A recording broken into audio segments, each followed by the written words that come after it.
The U.S.-led drug war in the Pacific, a deadly campaign with controversial tactics and rising fatalities. The latest U.S. military strikes against alleged drug-running boats have resulted in the deaths of 14 individuals, marking the deadliest day since the Trump administration initiated its controversial anti-drug trafficking campaign in the waters off South America.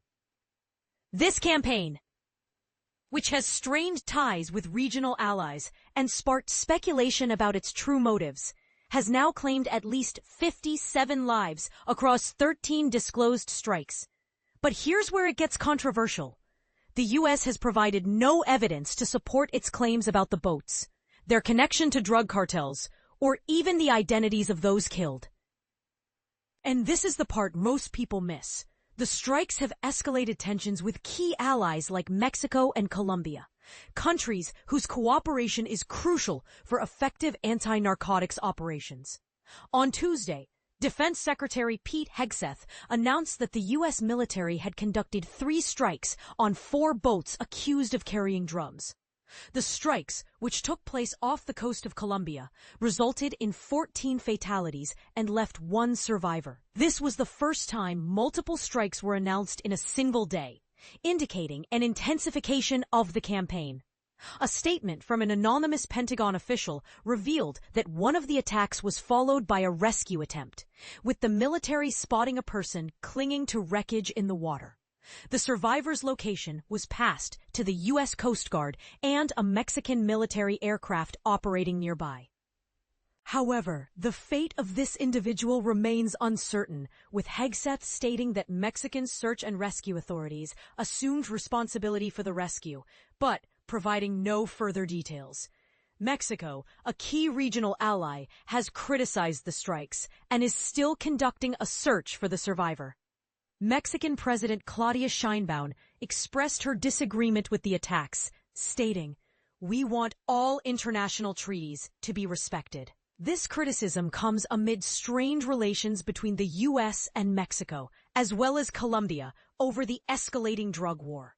The campaign has also led to a clash between the Trump administration and Colombia's first leftist leader, Gustavo Petro. The U.S. imposed sanctions on Petro, his family, and a member of his government, accusing them of involvement in the global drug trade.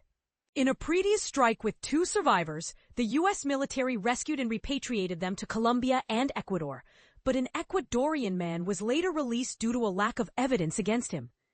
Hegseth shared footage of the latest strikes on social media, showing 2 boats laden with parcels exploding and catching fire.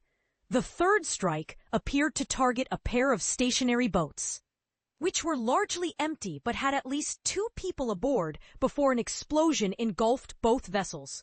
Hegseth claimed that the 4 vessels were known by our intelligence apparatus, transiting along known narco-trafficking routes and carrying narcotics. However, the lack of evidence provided by the Trump administration has raised questions about the legitimacy of these claims. As the death toll rises, speculation continues to swirl about the true nature and objectives of the U.S. campaign.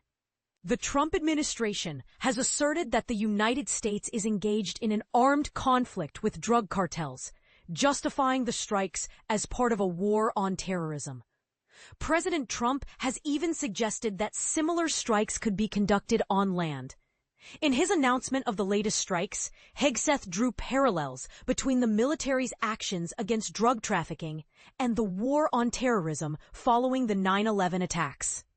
He claimed that cartels have killed more Americans than Al-Qaeda, warranting the same treatment. This controversial interpretation of the situation has sparked debates and raised concerns about the potential for mission creep and the blurring of lines between counter-narcotics operations and counter-terrorism efforts.